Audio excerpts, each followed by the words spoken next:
ভেবেনুর BNP বলয় থেকে minus হয়ে অপ্রাসঙ্গিক হয়ে যেতে পারেন। ভেবেনুর নিজে অনেকটা টের পেয়েছেন, এই জন্য অলরেডি বিকল্প রাস্তা ভেবেনুর তৈরি করা শুরু করেছেন। Very interesting. এখন ভেপিনুরকে যদি বিএনপি লাথি দিয়ে দূরে সরিয়ে দেয়, বিএনপির ভেতরে ভেপিনুর রাশেদের উপর চরম ক্ষোভ আছে। যদি তারেক রহমান বাধ্য হবেন তারেক রহমান ভেপিনুরকে সরিয়ে দিতে, কারণ ভেপিনুর যে মহা দুর্নীতি অলরেডি করে ফেলেছেন এবং এটা ডিসক্লোজ হয়ে গিয়েছে। আওয়ামী লীগকে পুনর্বাসন, চাঁদাবাজি, বিএনপির লোকজনকে নির্যাতন এবং ঘুষ টুস বা এই প্রবাসী এদের নিয়ে যা করছে, বিশেষ করে মালয়েশিয়ায় শ্রম বাজার ধ্বংস করছে, একটা সিন্ডিকেটের হাতে তুলে দিচ্ছেন, এর সাথে ভিভিনুর জড়িত। তো এগুলোতে দিন শেষে তারেক রহমান ভিভিনুরকে বিসর্জন দিতে বাধ্য হবেন। টুডে আর টুমরো যতদিন রাখবেন তারেক রহমানের জন্য ততদিন ক্ষতি হবে। আবার ইলিয়াস পিনাকি তারাও ভিভিনুরের 12টা বাজিয়ে দেবে, কারণ ইলিয়াস পিনাকি যাকে ধরেন, ওই যে পিনাকি ভট্টাচার্য মাঝে মাঝে বলেন না যে বাঘে ধরলে কি জানো আর পিনাকি ধরলে এই, মানে পিনাকি ধরলে তাকে আর ছাড়ে না। পিনাকি ইলিয়াসের সাথে চূড়ান্ত বেয়াদবি করেছে, ভিভিনুর থাকতে পারবেন না। আর পিনাকি ইলিয়াসের স্ট্রেংথ পয়েন্ট হচ্ছে যে তাদের কোনো দুর্বলতা নেই, কারণ তারা তো আর দুর্নীতি করে না, চাঁদাবাজি করে না, পারেও না, সুযোগই নেই। তারা অন্যায়ের বিরুদ্ধে বলে, তারা মানুষের নারী নক্ষত্র, নারী ভুরি বের করে আনতে পারে, ভিতরে কোথায় কি হয় এগুলো সব বের করে আনতে পারে। আর এই কারণে তাদের নৈতিক শক্তি অত্যন্ত প্রবল। তো দর্শক, ভিপিনুরকে যদি বিএনপি মাইনাস করে, তাহলে সেখানে এই ভিপিনুর টাইপের অন্য কোনো মিত্র বিএনপির দরকার হবে।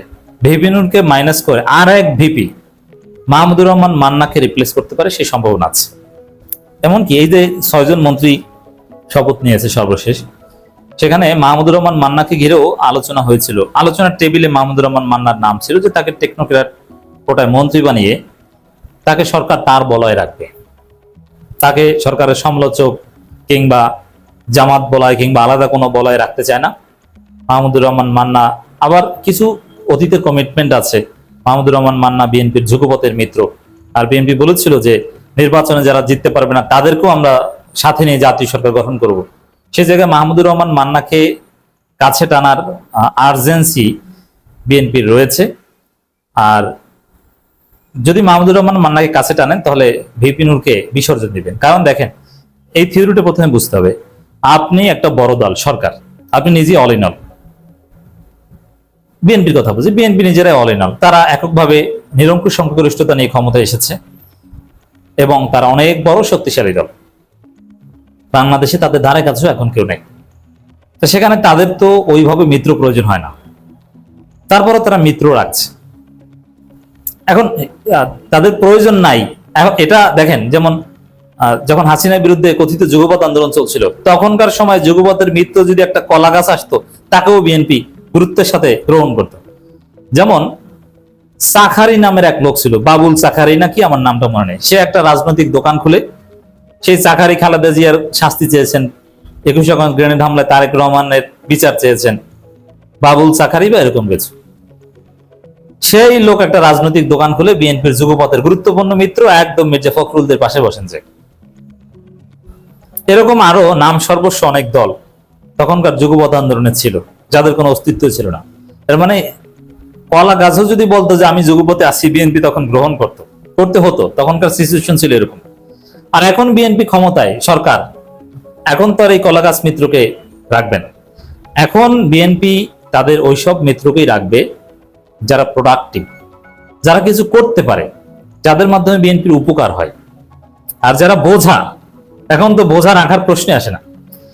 বিএনপি ভেবেছিল যে তরুণ প্রজন্মের সাথে বিএনপির অ্যাক্সেস কম, সেক্ষেত্রে ভিপি নূর, রাশেদ, এদের মাধ্যমে তরুণদের সাথে একটা কানেকশন রাখা যায় কিনা, তরুণদেরকে তারা মোটিভেট করবে, তরুণদের একটা অংশকে আমরা কন্টিনিউ করতে পারবো।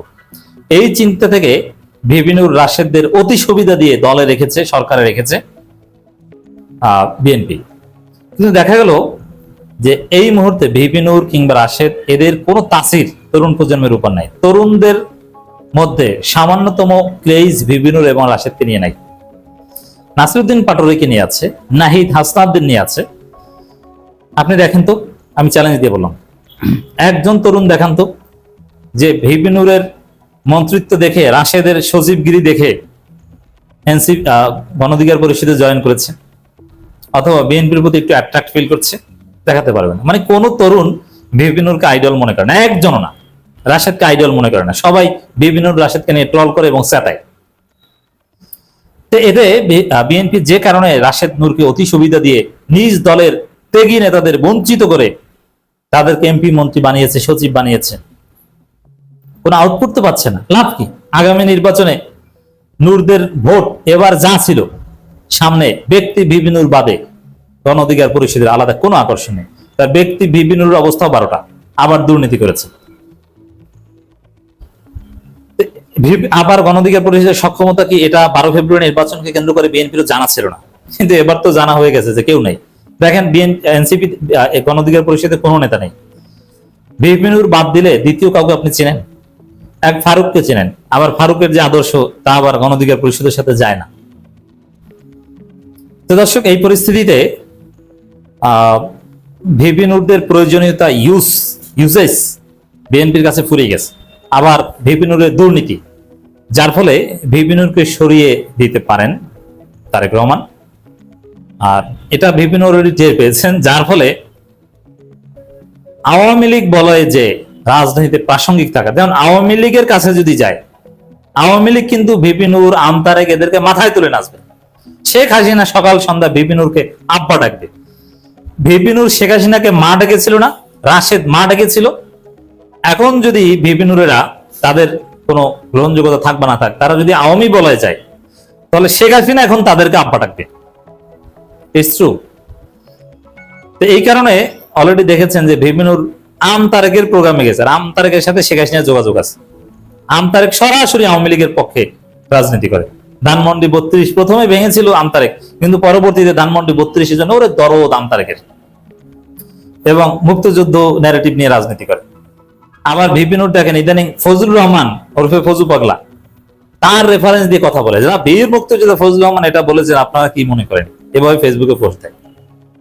এর মানে এই বিএনপি বলয়ে, বিএনপি ডানপন্থী বলয়ে ভিপি নূরদের যে খাওয়া বেশি দিন নাই, এটা ভিপি নূর টের পেয়েছেন, যার ফলে এখন আমতারেকদের মাধ্যমে আওয়ামী বলয়ে যে প্রাসঙ্গিক থাকার একটা উপায় খুঁজছেন। তো ভিপি নূর অপ্রাসঙ্গিক হয়ে গেলে মাহমুদুর রহমান মান্নাকে কাছে টানবে। মাহমুদুর রহমান মান্না আবার চালাক। এখন কিভাবে সরকারে আসা যায়? সরকারকে পাম দিলে এখন লাভ নেই। এখন সরকারে কিছু সমালোচনা করলে বরং সরকার দেখবে যে না, এই লোক সমালোচনা করে, মাহমুদুর রহমান মান্নার ভোট নাই, কিন্তু ব্যক্তি মাহমুদুর রহমান মান্না চিস, অতএব একে সমালোচক বলয়ে রাখাটা নিরাপদ না। এই মাহমুদুর রহমান মান্নাকে সরকারে আনলে পুরোপুরি সে সরকারপন্থী হয়ে যাবে, সে কোনো সংস্কার টংস্কার কোনো কথা বলতে পারবে না। যেমন জোনায়েদ সাকি, পুরো সে বিএনপি হয়ে গেছে এখন। এই জন্য মাহমুদুর রহমান মান্না দেখলাম সমালোচনা করছে, 6 মাসে একটা কথাও রাখতে পারেনি সরকার। এটা তারা বুঝাতে চেয়েছেন সরকার কথা রাখতে পারেনি, পারে না, আমাকে মন্ত্রী বানান তাহলে পারবে। এবং তাকে মন্ত্রী বানানোর কথা আলোচনায় আছে। তাকে মন্ত্রী বানানো হলেই ভিপি নূর আউট। সামনে আরো কয়েক দফা মন্ত্রী পরিষদে পরিবর্তন আসবে, তখন এরকম কোনো ঘটনা ঘটতে